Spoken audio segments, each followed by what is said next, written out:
Hollywood's golden age was built on illusion. The handsome hero always got the beautiful girl.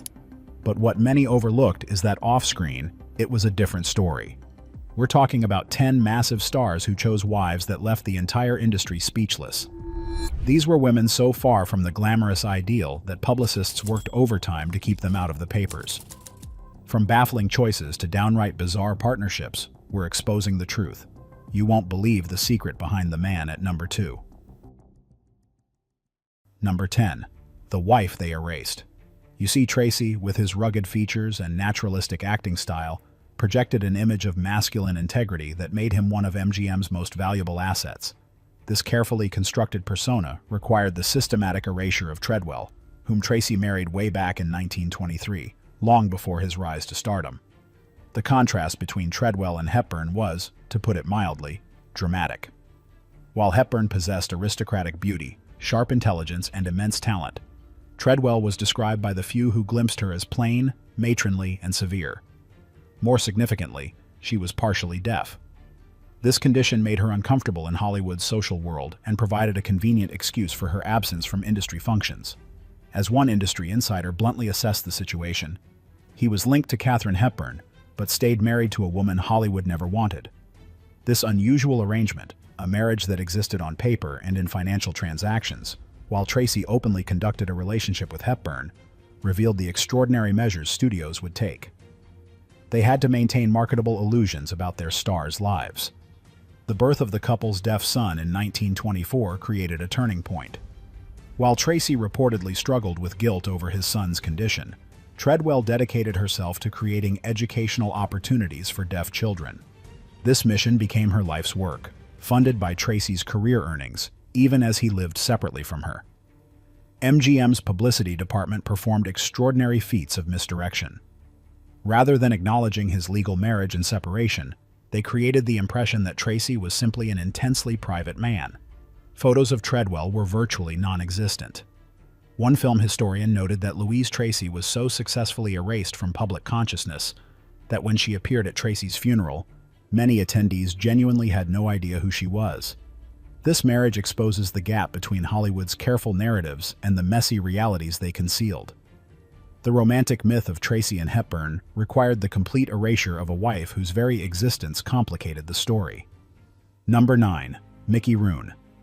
Mickey Rooney's journey from Hollywood's biggest child star to aging character actor represents one of the industry's most dramatic falls from grace.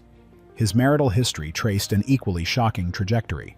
It started with him wedding the stunning Ava Gardner as his first wife, and ended with Jan Chamberlain, a woman tabloids described as looking, well, incredibly ordinary. Standing just 5 feet 2 inches and with distinctive features, Rooney was never conventionally handsome. Yet his early stardom gave him access to some of Hollywood's most beautiful women. As his career declined, so did the glamour of his romantic partners. It created a visual timeline of diminishing returns that culminated in his 8th and final marriage to Chamberlain in 1978. The contrast between Gardner, one of the most beautiful women ever to grace the screen, and Chamberlain could not have been more stark. While Gardner possessed legendary beauty, Chamberlain had the distinct look of someone whose primary hobbies might include collecting ceramic figurines. The man who married Ava Gardner ended up with someone the press called dowdy. One particularly cruel entertainment writer described the couple as Beauty and the Beast, except both are the beast, and beauty is just a distant memory. Yet, unlike Rooney's previous 7 marriages, all of which collapsed relatively quickly, his union with Chamberlain endured until he passed away in 2014. This longevity, spanning over 35 years, suggested that the aging former star had finally prioritized compatibility over glamour. He found in Chamberlain a partner willing to accept him as he was, rather than as he had once been. What made their relationship particularly poignant was how completely it departed from the carefully managed star marriages of Rooney's heyday.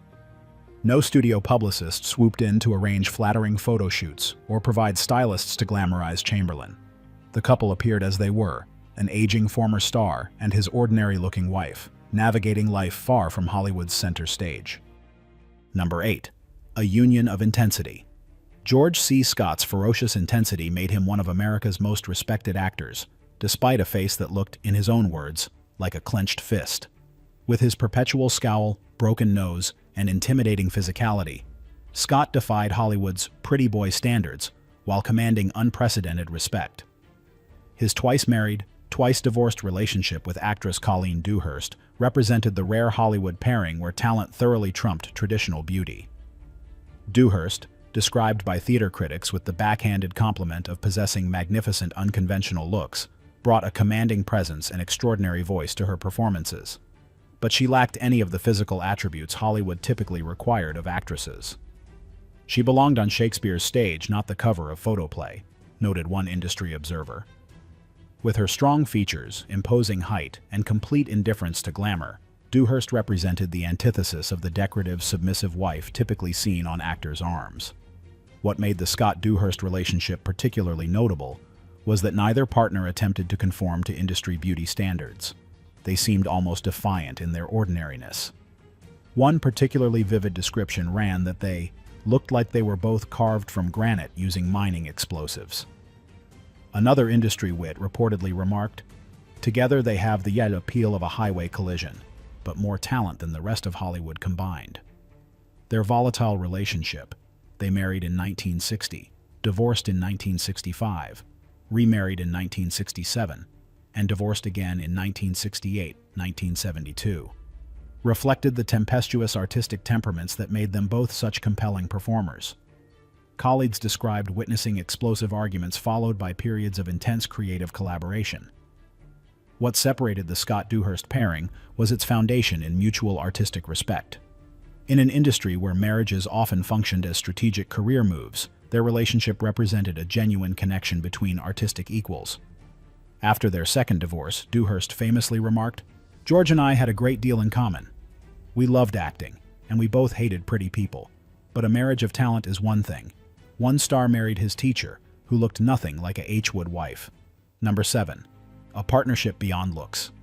Peter Lorre's bulging eyes, soft round face, and unsettling high-pitched voice made him one of cinema's premier character actors, the go-to man for roles requiring an air of vague menace.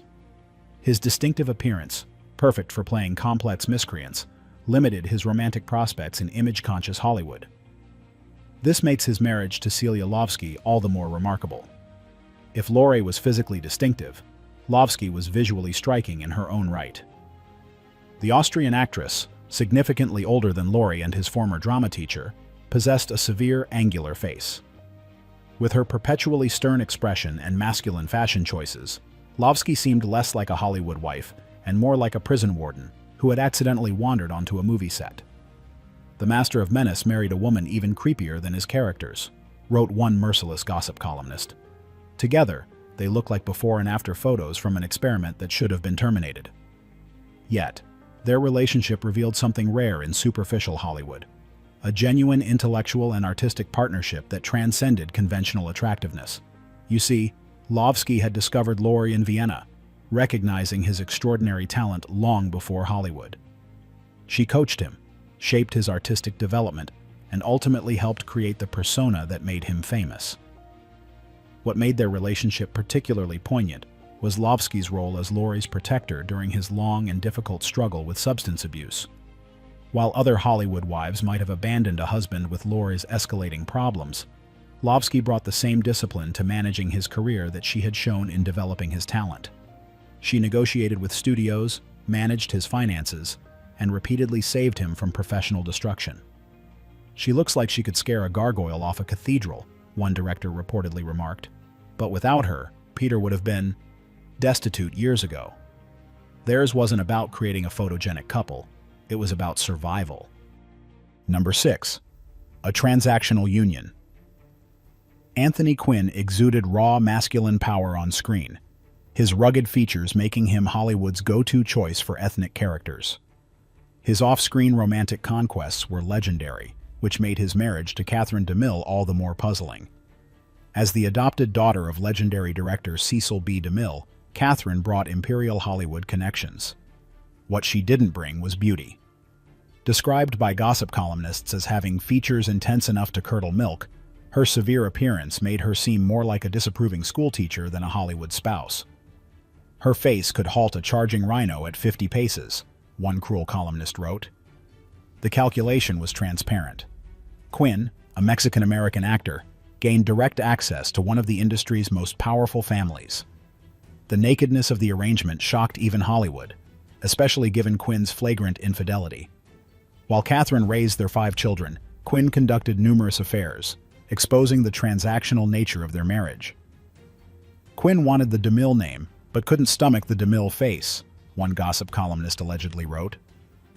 The marriage lasted from 1937 to 1965, disintegrating only after Quinn no longer needed the DeMille connection. Number 5. James Mason. James Mason's smoldering intensity and aristocratic British diction made women worldwide swoon. With his dark good looks, Mason could have had his pick of Hollywood's most beautiful starlets. Instead, he chose Pamela Auster, a woman whose appearance led one studio head to allegedly ask, "Is this a practical joke?" Pamela wasn't just unconventionally attractive. She was described by columnists as frighteningly unphotogenic. She possessed a sharp, angular face and a fashion sense compared to a library fire in a British boarding school. Yet Pamela wielded something far more dangerous than beauty: a razor-sharp intellect and zero tolerance for Hollywood's superficial values. A writer and razor-tongued wit, she refused to play the subservient, decorative role. James, despite his leading man status, often deferred to his imperious wife in public, fetching her drinks while she delivered withering assessments of films that made studio executives flinch. When God was handing out beauty, Pamela Mason was in the line for verbal artillery instead, one producer reportedly quipped. Their marriage, lasting from 1941 to 1964, established a different kind of power couple, one where intellectual firepower trumped conventional glamour. But a sharp-witted wife is one thing. One star married a woman the studio called unbuttered toast.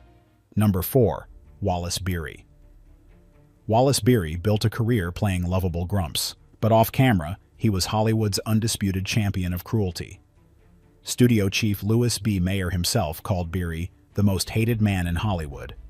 This professional monster somehow convinced Rita Gilman, a woman so aggressively plain that gossip columnists compared her to unbuttered toast, to marry him in 1924. The pairing puzzled Hollywood. Gilman brought no beauty or connections. Photos of the couple show Beery's permanent scowl alongside a woman who looked perpetually startled, like a Midwestern librarian accidentally teleported onto a movie set. "She has a face that belongs on the radio," wrote one savage columnist. Unusually, MGM's publicity department made little effort to conceal her. The marriage collapsed in 1939, with Gilman alleging extreme mental cruelty, claiming Beery regularly belittled her appearance. Number 3. The Quasimodo Paradox. Charles Laughton, Hollywood's go-to actor for physically repellent characters like Quasimodo, shocked everyone by marrying Elsa Lanchester, the actress whose own unconventional appearance made her perfect for the Bride of Frankenstein. Together, they looked less like movie stars and more like a medical curiosity. What the public didn't know was that their marriage concealed Hollywood's most functional fraud. Laughton had a personal life that, if discovered, would have instantly destroyed his career. Their marriage provided mutual career protection and deep companionship, without the expectations of a traditional romance. Studio publicists leaned into their oddity, branding them delightfully eccentric artists. "We couldn't make them beautiful," one publicist admitted, "so we made them interesting instead." The arrangement worked, lasting from 1929 until Laughton's passing in 1962. But Laughton's secret pales in comparison to our number 2. This star's wife attacked him with a knife. Number 2. Humphrey Bogart.